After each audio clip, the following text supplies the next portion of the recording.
Tea at the Treedome.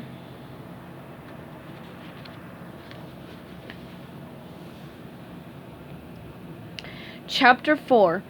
Yup, Air's my middle name, SpongeBob said, sticking his hands in his pockets and rocking on his heels. The more air, the better. Can't get enough of that air. Sandy clapped her paws together with delight. Gee, you, that's great! SpongeBob blushed and smiled. He was starting to love this air stuff. Sandy reached into a pouch of her diving suit and took out a sheet of paper and a pencil. Scribbling quickly, she handed SpongeBob a freshly drawn map to her place. How about coming over this afternoon to my Treedome for tea and cookies, then? She said. How does 3 o'clock sound? Super! SpongeBob said. He was so excited his body slowly started to float, allowing his feet to levitate above the ocean floor. Well, I gotta mosey on back, Sandy said, turning to go. Now don't be late. Okay, see you later, SpongeBob said, waving goodbye. He continued to float, watching and waiting until Sandy disappeared. Then panic struck. Patrick! Patrick! Patrick! SpongeBob yelled as he raced home. Turning around the corner, he jogged past his own orange pineapple home, past the tiki head lair of his neighbor Squidward, and approached a large rock at the other end of the street.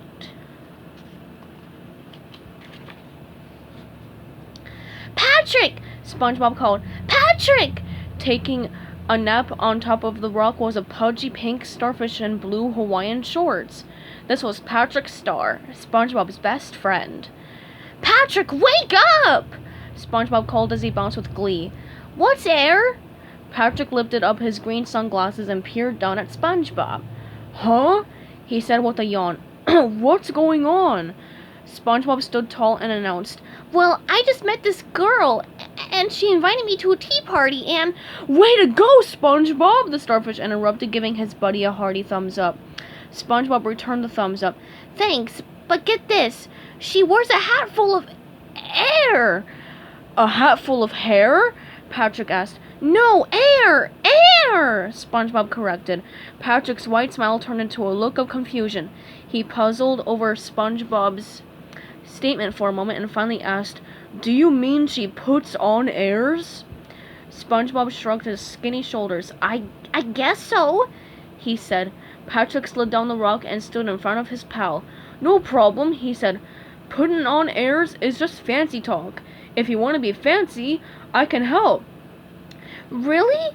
SpongeBob said. Sure, Patrick replied, holding up one arm and sticking his little finger out. Now, if you want to impress her, just hold your pinky like this. The higher you hold it, the fancier you are. SpongeBob lifted a crooked pinky. How's that?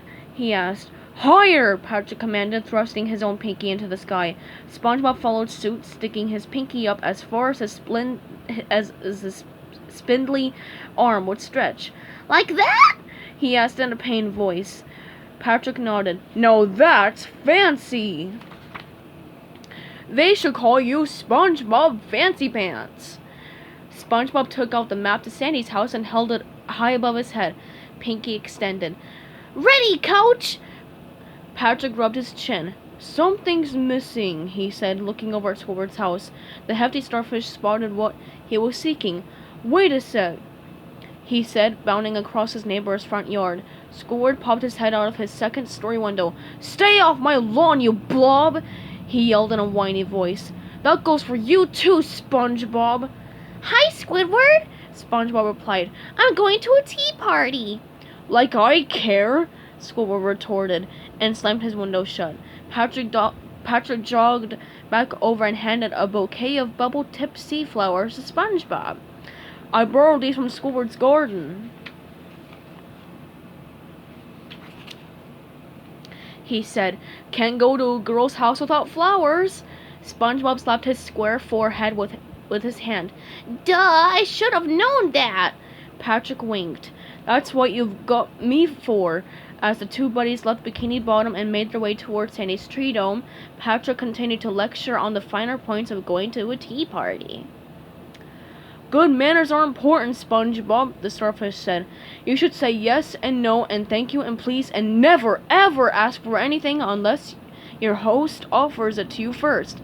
Yes, no, thank you, please, don't ask, got it. SpongeBob replied. Sandy's map was easy to read, and soon enough they were outside her bubble-shaped home. Patrick took up position outside the protective dome and gave SpongeBob a final pep talk. Remember, he said, when in doubt, peeky out. You can do it, SpongeBob. I'll be watching.